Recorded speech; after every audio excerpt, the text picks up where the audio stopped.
Alright boys, welcome back to another video. Knicks Daily here. Today we're going to be reacting to the team's 111 to 109 victory in the preseason opener. This is going to be a two-part video, so we're going to talk about the starters and we're going to talk about the bench because there's a lot to unpack from this game. So getting right into it, let's talk about the starters. There's three takeaways that I have.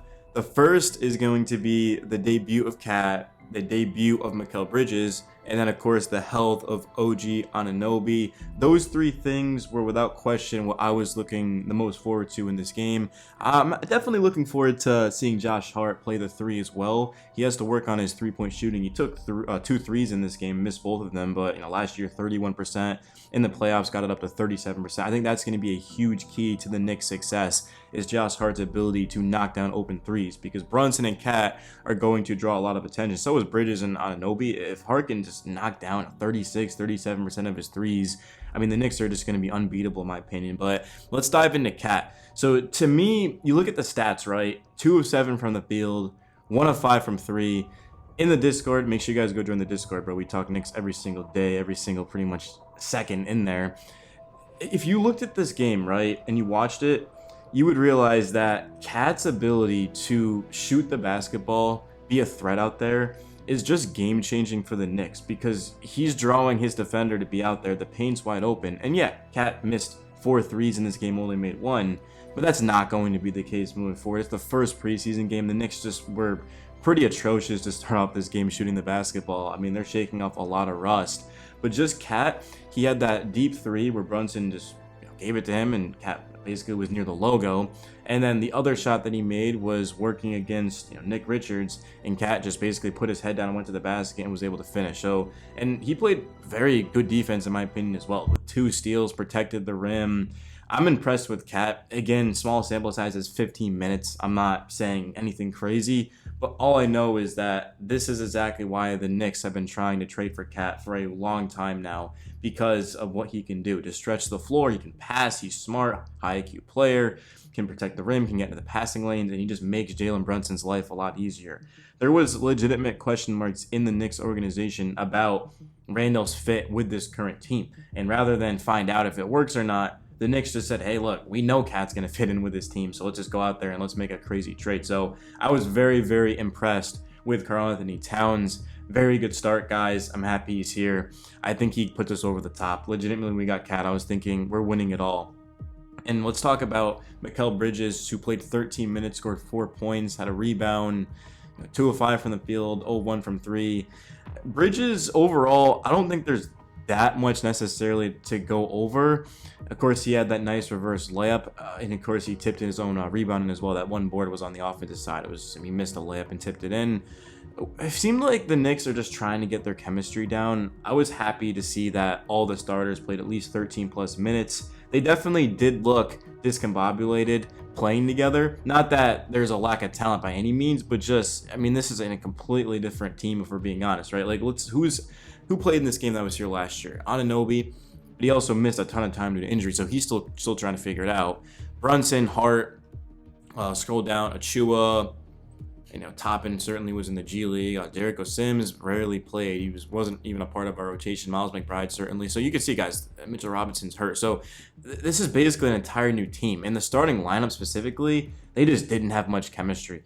I mean, if we're being real, I know Brunson talked about it a couple of days ago. He's like, I only played with Bridges twice since he's even been here. So they're still trying to figure it out. But Bridges, certainly from a defensive standpoint, him and OG is going to be absolutely game-changing. Last year, we saw OG turn us from pretty much a mediocre defense to the #1 defense when he was out there and healthy. I mean, he had the best net rating in NBA history. Like, OG's impact was absolutely unreal. And now you add in another defender that is right on that level, elite type of tier, guy that's made an all-NBA defensive team finish runner-up to defensive player of the year. So Bridges, I mean, yeah, it was just a very, very sort of quiet game for him. But, I mean, it is what it is, bro. You cannot stress enough of how much he's going to make us a better team. But yeah, he had a couple of shots too, which is good. Just to see him out there, I think it's going to be a lot of fun. And Cat's a 7-footer, so he's going to impact the game a lot more than most people too.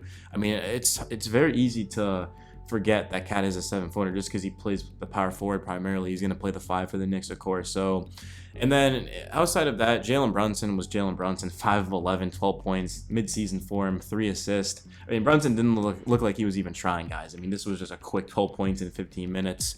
And then in terms of the starting lineup, OG, yeah, I told you guys OG was one of my big takeaways. OG's health is huge.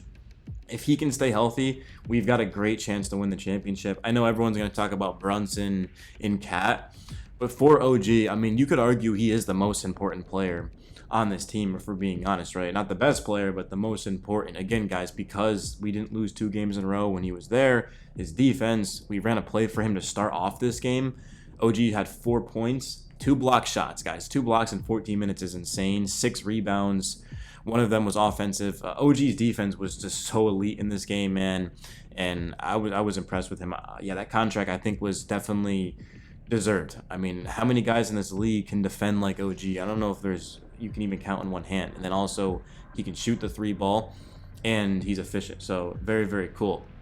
In terms of the rest of the starting lineup, you know, Josh Hart it was very similar to Bridges. Just there wasn't really that much. I mean, you could see the guys were moving the ball well. That was something that we definitely have to address. Is guys were moving the ball well. They were being unselfish, and I love that too because OG's an borderline all-star type of player. If we're talking about impact, even talent, Cat is an all-NBA player. Jalen Brunson's an MVP type of player, in my opinion, at least. Mikal Bridges, borderline all-star, right? All these talented players, and they're moving the ball. They're not being selfish. They just want to win. And Brunson doesn't care how many points he scores if the Knicks win. If he averages 15 a game this year and the Knicks win 65 games and are the 1 seed, he'll take that any single day. Nobody's out there caring about their accolades. Of course, yeah, they want to play to their best ability and they want to be efficient and they want to help their team win. But what it comes down to is just it's not about really the box score. It's about just having more points than the opposition. And that's what I realized too is the Knicks, they just had so much talent out there in the starting lineup that they've got to figure it out because it's not always about talent, right? We saw that with the Phoenix Suns. They had Bradley Beal, Devin Booker, Kevin Durant, and they got swept in the first round of the playoffs. A lot of that had to do with depth, but still, the Knicks, they've got all of this firepower in the starting lineup, but a big strength, I think, in my opinion at least, is going to be the bench. And we're going to talk about this in my next video. That's why I'm not talking about it. Trust me, guys, I'm like drooling wanting to talk about our bench because that was really the craziest thing of this game was how well our bench played, but I want to put that into another video. I don't want to just throw that in at the end of this video. So, but yeah, the starting lineup, guys, I mean, Mikal was the only starter that was positive in the plus and minus. Everyone else was a -7, but it's just because, for one, the Hornets couldn't miss to start this game, shooting the 3 ball. I mean, literally, guys, they were making everything, and there was just a lot of just not chemistry, right? A lot of new faces trying to figure it out. So first preseason game, I mean, just about as good as it gets. The bench played well. I liked what Cat provided. OG's healthy. We won, and that's good, right? I mean, and Tibbs as well was locked in. I mean, this guy was not losing this game, and that's what I love about him is Tibbs is obsessed with winning games, and certainly I'm obsessed with the Knicks. I mean, I cover the Knicks every single day named Knicks Daily. So guys, have a great day. Smash the like button. Go and watch my next video. It's probably out by the time you guys end up. If you're listening right now, it's 100% out. So go watch that. It's going to be crazy.